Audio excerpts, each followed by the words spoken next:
Hey y'all, welcome back to Crime Time with Mel. My name is Mel in case you are new, and thank you so much for clicking on today's video. I just want to quickly say thank you so much to all of the support that my channel is getting.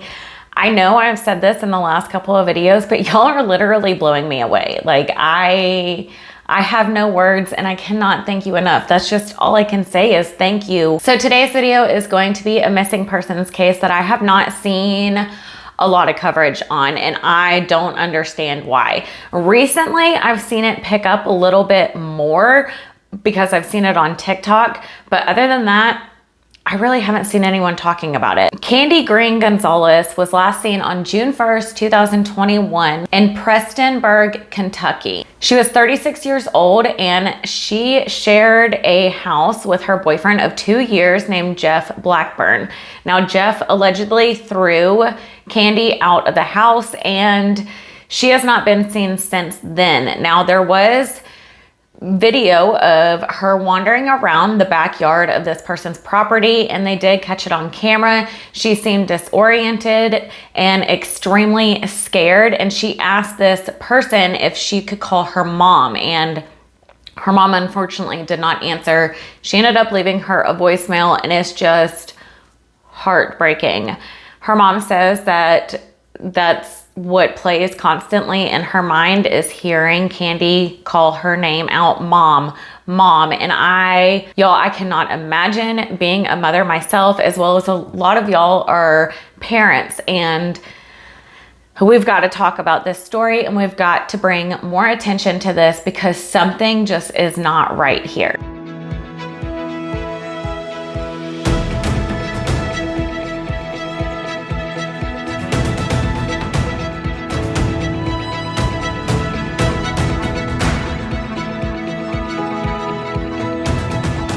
So I did want to let y'all know, if you are new and you don't know anything about this channel, obviously I cover true crime over here, but I mainly focus on missing and unsolved cases. That is where my passion is. That's where my heart is. I really want to spread awareness for those missing people that we don't hear a lot about. So that is where my heart belongs. You will see a lot of missing people that don't get talked about on here, as well as some missing people that end up getting talked about on my channel, which is great. But that is what I do over here. So I would love to have you subscribe if you haven't subscribed already, and if that is something that you would enjoy. But let's just go ahead and get into Miss Kandi's case. Kandi was born in December of 1984 to parents Betty Jo Dixon and David Dixon in Plantsville. Kandi was born in December of 1984 to parents Betty Jo and David Dixon in Paintsville, Kentucky. Kandi graduated in 2009 from Lexington Healing Arts Academy in Lexington, Kentucky with a therapeutic massage and bodywork certification. In 2011, she graduated in, y'all please don't roast me in the comments because I cannot pronunciate words, but Spencerian College with Bachelor's of Science in Kinesiology. At the time she disappeared, she was self-employed as a massage therapist, and Kandi does have a sweet little boy who she did share custody with her ex-husband. Now, after she ended up getting a divorce, I'm not sure how long went by. Frankly, it doesn't even matter, but she did end up meeting this guy named Jeff Blackburn, and they have dated for roughly 2 years, and they also lived together. And on the afternoon of June 1st, 2021, I assume they got into a fight and Jeff threw her out of their house. She was then seen wandering around the backyard of a property off of Abbott Creek Road, which is less than a half a mile away from her house. She was recorded by the property owner and she was seen very disoriented, very scared, pleading for help and asking them, like begging them to call her mom. Here is that video and that voicemail. Does she know? I got it. Does she know there's a ring? Does she know that there's a ring watching her right now? There's a camera on the doorbell. We can see her. Where did she go? I'm coming. It's all right.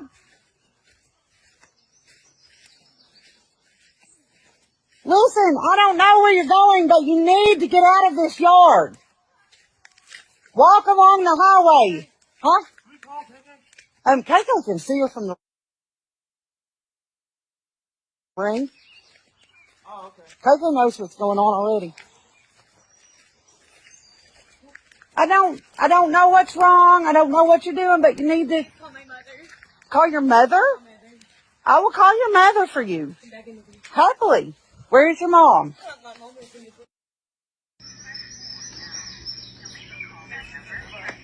What is your name? First name.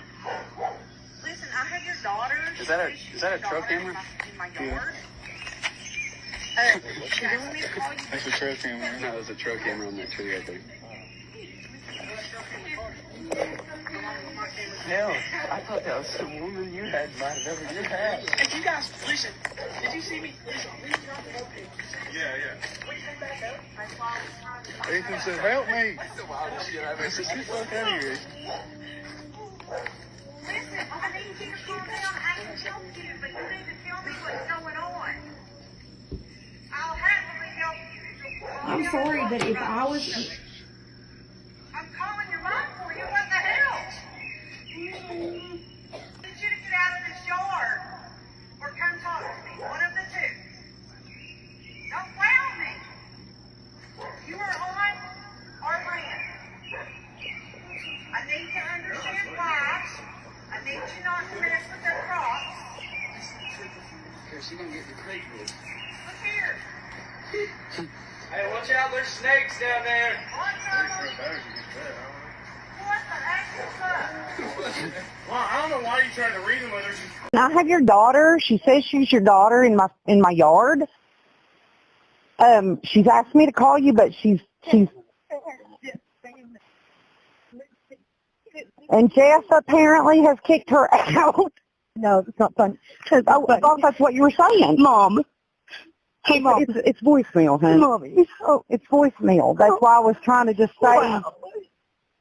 So Betty's phone went straight to voicemail, and after that, Kandi was walking back and forth around the property, and the property owners were just really confused, and you can hear them not really understanding what's going on.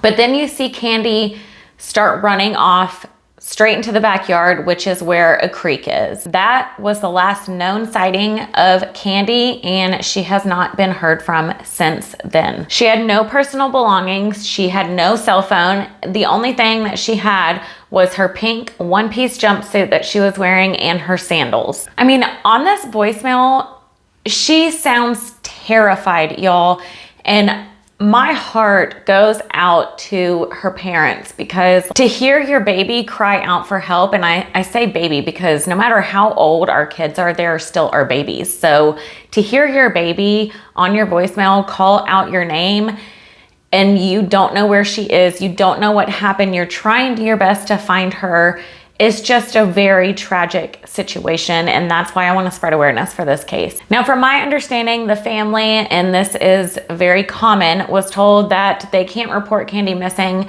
until after 24 hours. They did end up reporting her missing on June 2nd, and the family started searching right away. Kandi's brother Adam and her cousin, so their cousin, they were the main ones that were like searching everywhere. They left literally no stone unturned. And within that first day, I think they started searching on June 3rd, and that day, her cousin and her brother ended up finding Kandi's sandals by the creek. Now, authorities said that they did conduct searches by that creek, and they used helicopters and drones, cadaver dogs, and tracking dogs. But according to her brother Adam, they found her shoes the first day they were searching.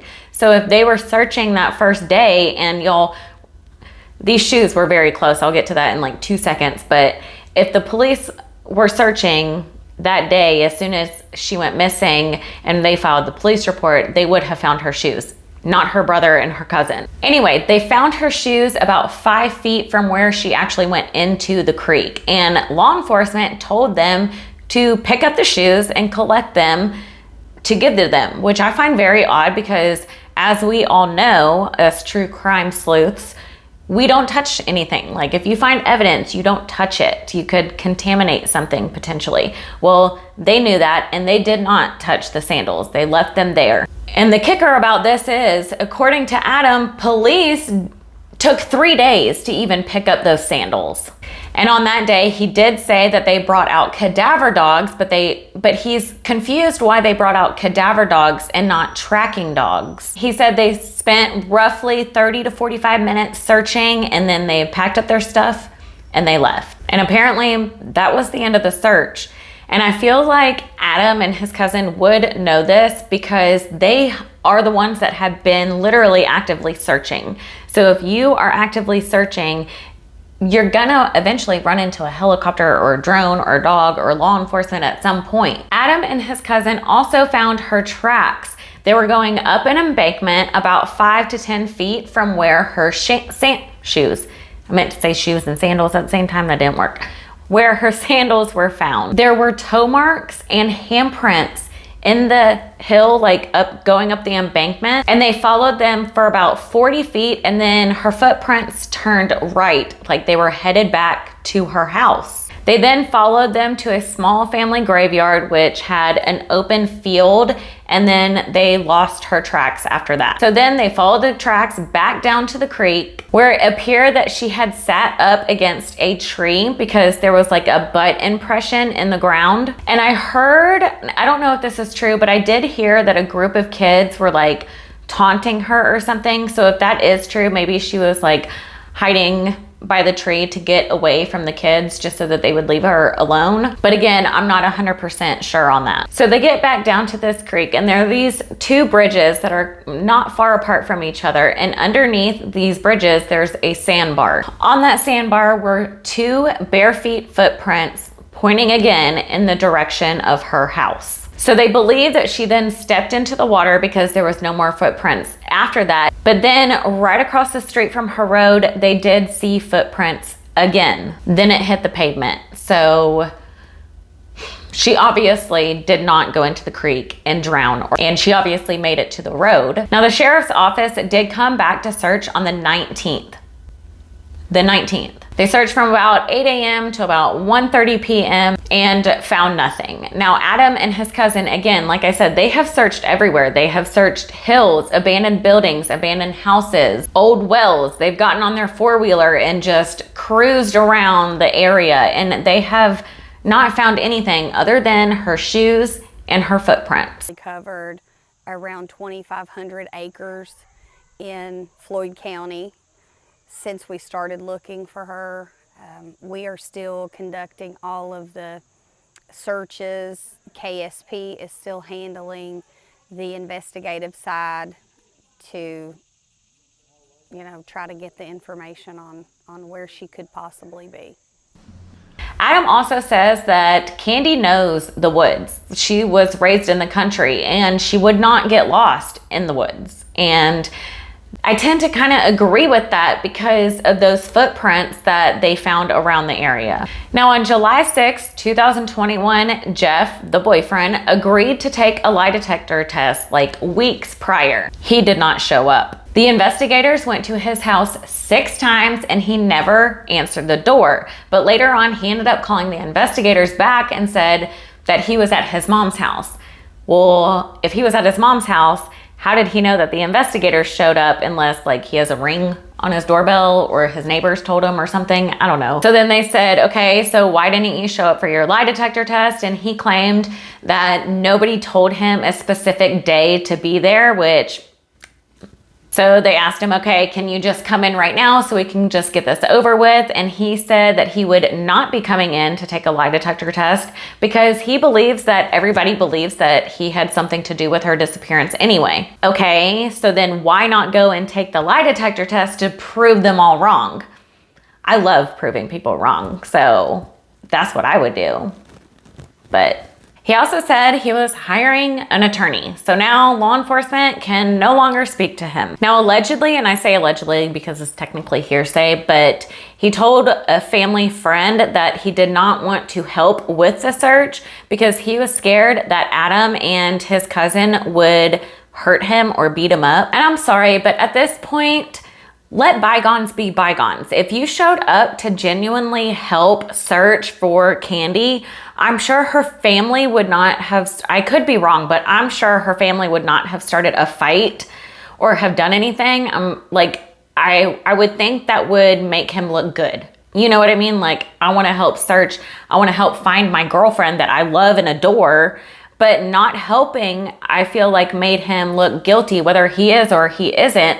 It doesn't look good. And now this part is allegedly, but allegedly, Jeff's family has been seen tons of times driving by different cars, just trying to look and see what the family was doing. 10 days later, Jeff comes by the house that they used as like a base, a gathering for, you know, to search.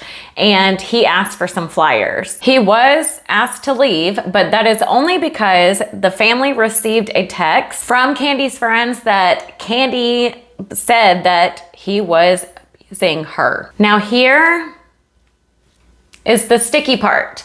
Jeff's father, who is John Blackburn, served as a former sheriff of Floyd County, which is where all this is taking place. He was also the president of Kentucky's Sheriff's Law Enforcement. So my question is, why isn't he using his, say, power and what is it, like strings to help search? It's not like they were together for a few months. They were together for 2 years and she has a son. Like, why is he not helping? And maybe he is, I don't know. Hopefully he is, just behind closed doors. I don't know. It does seem a little suspicious though. Now I do want to talk about another missing person, and her name is Krista Garrett. I do plan on doing a full video of Krista, but I do want to quickly mention her case in this and how she kind of ties with Kandi. So allegedly, Jeff, Kandi's boyfriend, and Krista knew each other, and they were allegedly, possibly intimately involved. Again, not a lot of people are speaking about Krista's case either, but Krista was in the same area